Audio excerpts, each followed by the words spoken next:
bow, bow, bow, ch, bow, bow, ch, bow, bow, ch, bow. You see me now, the veteran of the OGL Wars. My mind is a window, there's so much to explore. Let's take a look this week at all the 5e OGL stuff. Oh, please don't let these shakes go on. What's up, boys and girls, ladies and gentlemen, and all the fans of my incredible singing? Let's face it, at this point, the only reason I keep doing this every Friday is to sing. And maybe there's actually some news. We seem to be in regards to, it's Black Friday. It's 8:15 in the morning. It's the 24th day of November 2023. If you are out there trying to work your way through the Black Friday crowds, please be safe. Remember, chances are whatever you're looking for now will still be there 2 hours from now. All right. So we seem to be in this weird nebulous eye of the storm in regards to the various individual companies that have stepped up post-January. We had a huge rush of news and excitement and just sort of everybody and their dog, including me, all throwing product out there from January till about end of mid-September. There's a lot of excitement. Some of that excitement, of course, positive. Some of that excitement, of course, negative. But a lot of content was coming out, and a lot of people were making content, and there was a lot of anticipation. But November, for obvious reasons, seems to sort of be the eye of the storm, the calm, the everything post OGL January is kind of calmed down.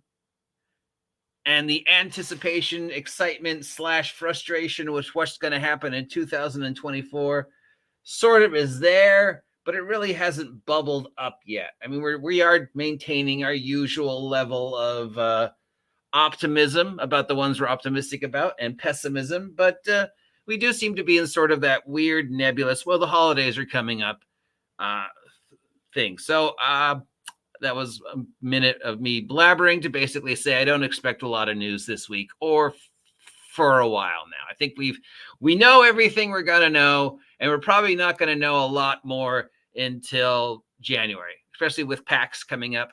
And we still really don't know what Wizards' plans are.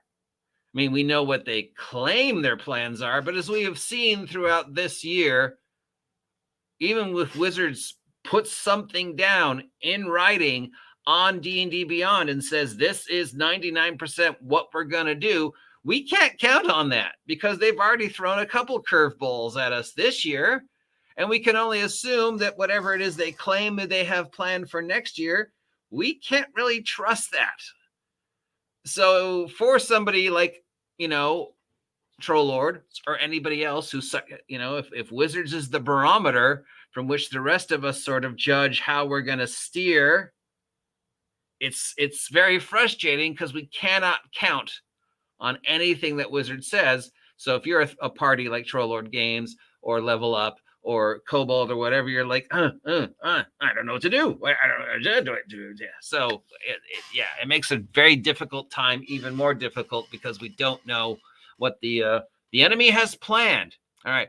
So let's take a look at this week's news and this week's Black Friday sales, since we're going to be on the sites anyways. And we're going to first look at one of the two, if there were winners of the OGL Wars, there's obviously two companies that come to the forefront. One is a brand new entrance, and the other is our good old friend Troll Lords Games, who have come out of this year well off. Tons of free product they have made available to us on a monthly basis. Multiple huge Kickstarters that were successful.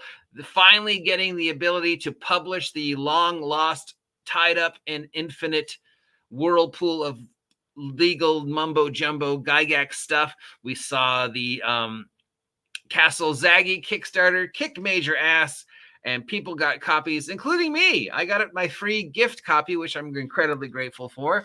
So we know that next year they've got some more normal Castles and Crusades stuff coming up. They've got a new adventure path coming up.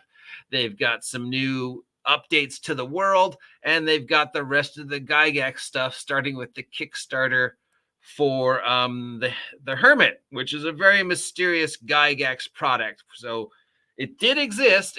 I have been told the Hermit was in print at some point in time, right around the 2008, and before Lorraine Williams said, nope, you can't put that out. And it was for his other system, his Legendary Worlds system. And then the Hermit got tied up in the maelstrom of the legality until recently. So if you're like, the name sounds familiar, but I really don't know anything about it, like I am, well, that's kind of why. So we know it's being kickstarted by Troll Lords. We know it's one of the Gygax things. We know there's a couple other Gygax treasures that we need to unwrap now that this political legal nonsense is at least temporarily resolved. So there's a lot of excitement about this mysterious product. Let's see what's going on with their Black Friday sale, because I'm pretty sure they're having one. Player's Handbook. Well, you can get the Player's Handbook for free PDF, but that's marked down to $19.99. Let's go to the store. The Castles in Crusade has been Castle Zaggy has been marked down $5 for the starter, and $1 for the PDF. The starter bundle has been marked down from $199 to $104. You can still get the Player's Handbook for free. $19, $19. So it looks like their Black Friday is about $20 off. So what's that, 33%? I don't know. But yeah, it looks like all the books are marked down. So they're having a Black Friday sale. All the core books look like they're marked down. All the peripherals look like they're marked down. So they've got some new stuff that just came out that finished a successful Kickstarter. This right here, this Codex over here, and this Monsters and Treasures over here. These are new. They just got Kickstarted. They just got released. They are here is our core world that the Castles and Crusades rule set takes place in, updated for 2024 with all the new changes that have happened over the years, blah, blah, blah, blah, blah. So yeah, that is Trollord Games doing well, coming out of the OGL storm, constantly keeping us informed, constantly letting us know on an almost daily basis where things stand, constantly making product free to us. Thank you, Trollord Games, for just being freaking awesome. Now let's move on to the other main contender for who, if there was a winner this January and who came out the best, it's got to be Kelsey and Shadowdark. Congratulations once again to Kelsey for being the queen of the OGL, her $1 million Kickstarter, being considered a legend of the tabletop role-playing game community. Shadowdark, as we know, did extremely well. It is still getting extreme, amazing response. People are still converting to Shadowdark. It's definitely on the list of games to look at for next year. And we finally have some news for the physical Shadowdark books, or what Kelsey is jokingly referred to as Shadow Barge. So if you took part in the Kickstarter and you put yourself down for the physical book and you haven't got it yet, it has been traveling by apparently the slowest shipping method ever made to man, as Kelsey affectionately refers to as the Shadow Barge. But the Shadow Barge has finally been spotted, and the physical product should be in the mail hopefully very soon, possibly by January or February. But the physical product does exist. It's out there. The boat has finally arrived. Now we just need to go take it off the Shadow Barge, put it into shipping and receiving and whatever else. Make sure it hasn't picked up any other dimensional diseases from its trip through the Bermuda Triangle. So once again, if there is a definite winner who came out of the OGL January nonsense, it's Kelsey. So congratulations to my friend Kelsey. And if you are looking forward to finally getting the physical copy of the Shadowdark rules, they should be available. Yay, Kelsey. All right, moving on. Then we got the other ones. A lot of people said, blah, blah, blah, fuck you, Wizards of the Coast. I'm going to do this. And of those companies, very few actually have stepped up and done what they say we're going to do. We have 3, though, 2 of which are considered the most anticipated tabletop role-playing games of the year. Of course, obviously, the first one being Tales of the Valiant from Kobold Press. Let us see what is going on with Tales of the Valiant and if they're having a Black Friday sale. All right.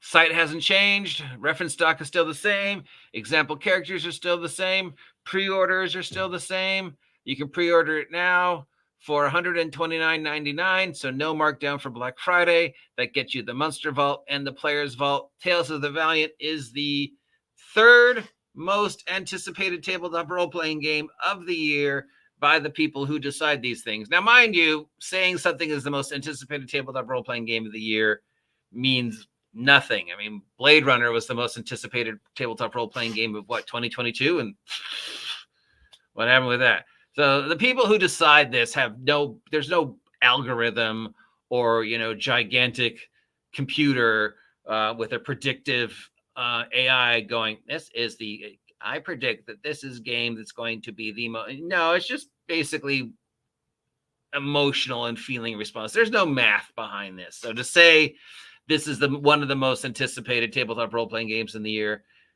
it's like, is it? I mean, it's got the press, it's got the media engine behind it. People know it exists, but anticipation for it is basically case-by-case basis. I'm sure for every person I could find who says, I totally cannot wait for TOV, I'm going to find 2 people who are going to be like, I don't even know what that is. But anyways, if we're going down the agreed upon list by people whose opinions don't really matter in the great scheme of things, this is number 3. Number 1, of course, D&D. Number 2, Daggerheart. Number 3, Tales of the Valiant is the most anticipated tabletop role-playing game of 2024 that isn't D&D, but is the most likely heir to the throne. If D&D falters, who's gonna pick up the paces? That actually has a 5e or 5e adjacent engine that's good enough that you could just hit the ground running. And obviously, it's Pathfinder 2 Core Remaster and Tales of the Valiant. But Pathfinder 2 Core Remaster is already out, so Tales of the Valiant coming out soon. Probably at the same time as 5e, or I would think the week before.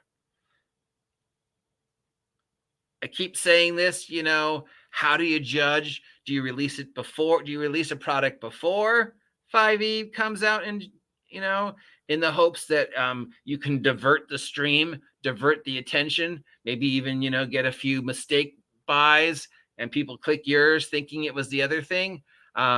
Or do you wait till after? Do you play the Pathfinder card? Do you see how badly D&D 5e 2024 has done? And then do you release your product to go, hey, we see you're disappointed. Why don't you try our game? Now, for Tales of the Valiant, I'm going to say my gut says release it before. Once you know definitively what day Wizards of the Coast might release 2024 D&D, again, take anything Wizards of the Coast says regarding the fate of 2024 D&D as bullshit until you actually have it in your hand. There is enough press and knowledge and awareness and that if you release Tales of the Valiant before, knowing that it is the most likely successor to the 5e throne, and considering how well Kobold Press's product is received and the reputation they have, I think you could divert the stream well enough that they could, if they media it that's not a word, ran it right, advertised it right, played up the emotion right, they could definitely get the energy that they would need to, at least at the beginning, kick some ass. So I think they put out before D&D. But no new news from them. I will say that if you go to the their Black Flag thing, that PDF is up. You can use stuff with the Black Flag SRD. And the Black Flag SRD allows you to print stuff using under the ORC. and allows you to print stuff under the 5e Creative Commons. Why does it allow you to do that? Because you would think Wizards of the Coast would say, no, you can't do that. You can't you can make only stuff for our product. Well, that's because Wizards of the Coast put the 5e under the wrong Creative Commons, as we have said multiple times. So Tales of the Valiant / Black Flag, you can release product under. That's up. So they have made their version, the ORC available. And this goes back to what we talked about in the previous video, where I can find the ORC on this site, but I can't find the ORC on the Paizo site. It makes no sense to me, but okay. And no Black Friday markdowns there. So moving on to the other one. Level Up Advanced 5e from our good friends over at EN Publishing. This one actually has been around for a while. And as you know, I keep referring to this one as my Chad Gable, my people's champion, my little engine that could. Level Up Advanced 5e has been around for at least 2 years, I want to say. When did Tasha's come out? It came out right after Tasha's because they knew people were going to be upset at Tasha's. Their SRD is up. It's a little hard to navigate, but it's up. And it lists their SRD rules and their take on the ORC. So if you wanted to release 5e product using this system, you can. It's free. It's right here. And they have their tools and they have their other stuff. And let's see if theirs is marked down for Black Friday.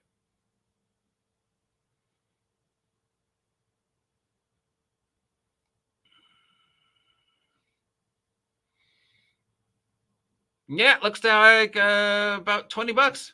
These were all running around 40, and now they're running around 20. So it looks like they've marked things down for today for about $20. So good for them. Good chance to get into the world. They released one of those intro boxes.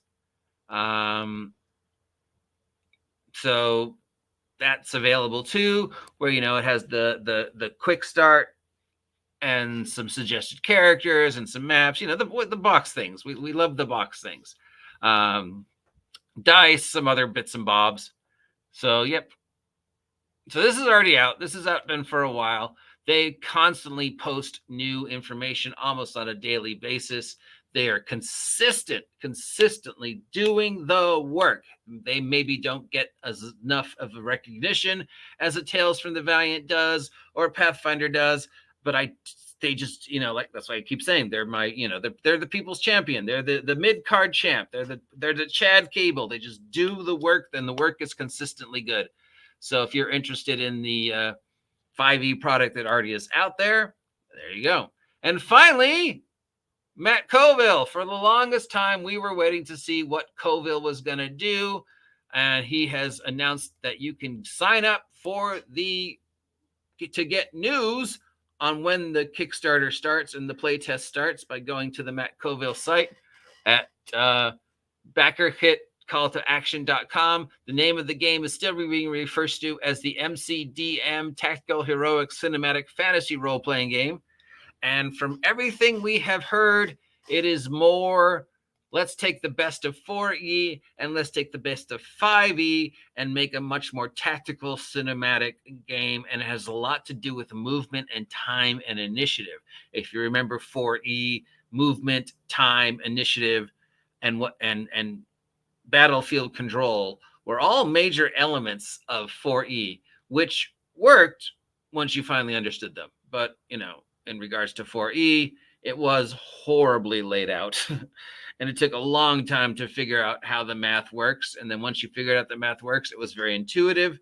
But if you just went through the books for 4E, it was like going through a course in quadratic equations and trying to figure out how it went. You could only really learn it by playing, which was not a selling point.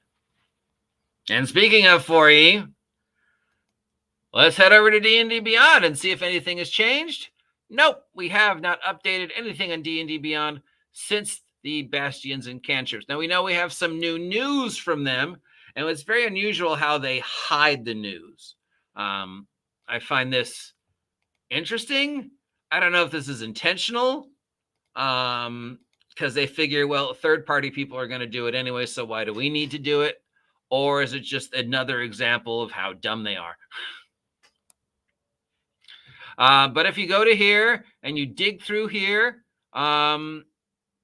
you will find the changelog regarding the wordings, and we know that that has gotten them, oh boy, a lot of negative.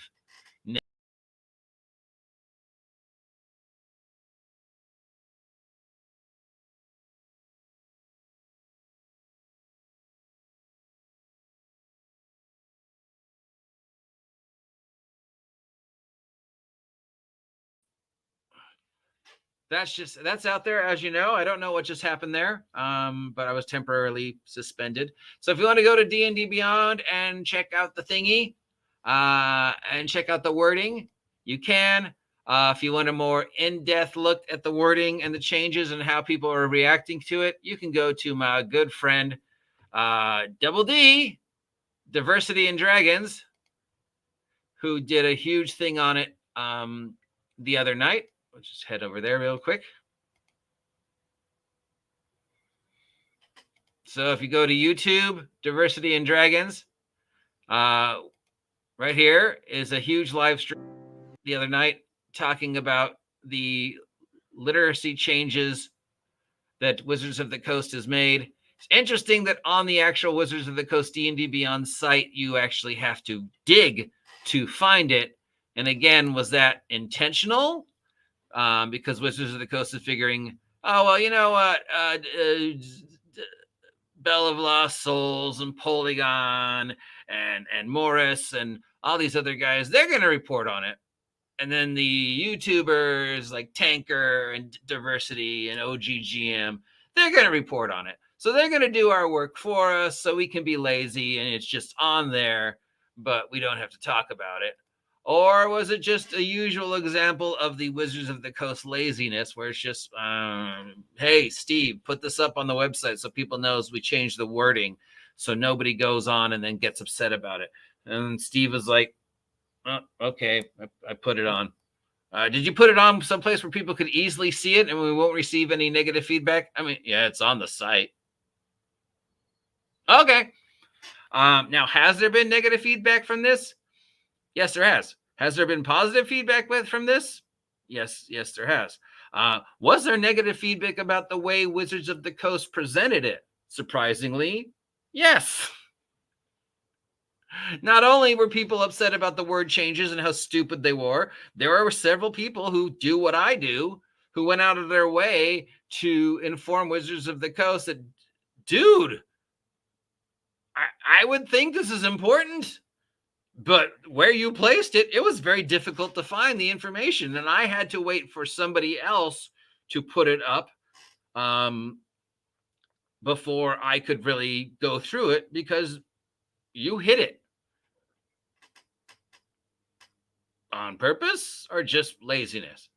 Was any other company, I would say, oh, yeah, they totally hit it on purpose. I mean, they can claim it's on the site, but yeah, you had to go look. Oh, you had to go look for it? Well, that's not on us. It's on the site. The information is there, clear as day. But because we're dealing with Wizards of the Coast, more likely it was just them being Wizards of the Coast. The lazy stupidness that seems to plague them. I mean, Wizards of the Coast is their own worst enemy. They're lazy. The way they present the news and the information is lazy. It's not helpful. I mean, you just take out the emotional and just look at the way things are done. And it's like if people like me did not exist who are reporting Wizards of the Coast news either positively or negatively like I do, if the opposite end of the spectrum is Ginny D, who's, one of the few Wizards of the Coast shills I actually respect.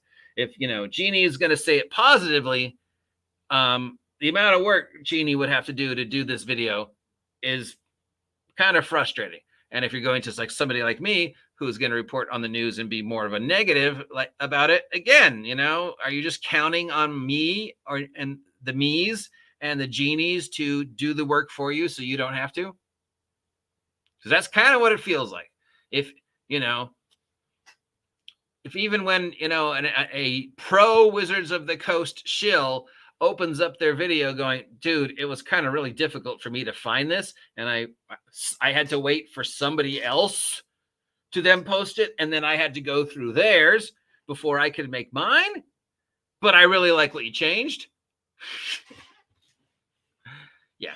All right, that's the tabletop role-playing game veterans of the OGL Wars news or lack thereof. Now we are going to take a break because I'm really thirsty, and then we're going to look at Black Friday sales. So if you appreciate what I do every day, please let me know, and please take a moment to subscribe. And if you want to do some Black Friday shopping, don't forget, my stuff is marked down for Black Friday, 33%. So it's a great time to jump into the exciting world of the creations of the OGGM. I'll talk to you in a minute. Till then, stay safe out there. Black Friday traffic is crazy.